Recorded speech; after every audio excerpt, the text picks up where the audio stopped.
দুই দেশের সম্পর্ক নিয়ে আমাদের প্রায় 1 ঘন্টার উপর আলোচনা হয়েছে।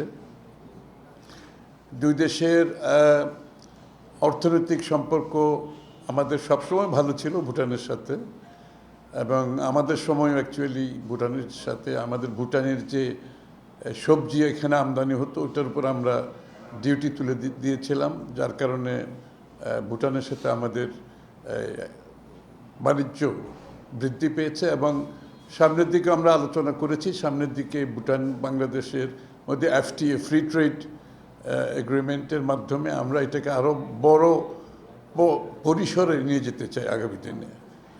সেই সম্ভাবনা আছে ভালো।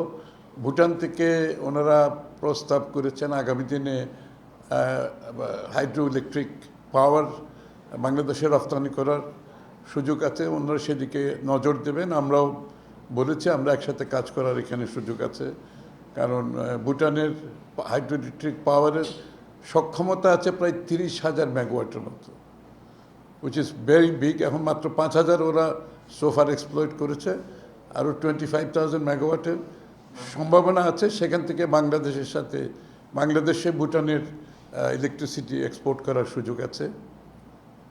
ভুটানের সাথে আমাদের সার্কের যে বিষয়টা সেটা গুরুত্ব পেয়েছে, যে আগামী দিনে ভুটান বাংলাদেশ কিন্তু এটাই স্বপ্নদ্রষ্টা ছিল একসময় সার্কের, এবং এটাকে আরও কার্যকরভাবে আমরা কিভাবে এগিয়ে নিয়ে যেতে পারি, এবং দক্ষিণ এশিয়ার যে ইন্টিগ্রেশনটা এটার উপর গুরুত্ব দেওয়া হয়েছে। পুরো দক্ষিণ এশিয়ার ইন্টিগ্রেশন আমরা সার্কের মাধ্যমে কিভাবে এগিয়ে নিয়ে যেতে পারি আগামী দিনে সেটার উপর গুরুত্ব দেওয়া হয়েছে। আমরাও অবশ্যই সম্মত, কারণ শহীদ প্রেসিডেন্ট জিয়াউর রহমান সাহেবের স্বপ্ন ছিল সার্ক এবং দক্ষিণ এশিয়ার ইন্টিগ্রেশন, যেটা পুরোপুরি আমরা বাস্তবায়ন করতে পারিনি বিগত দিনে।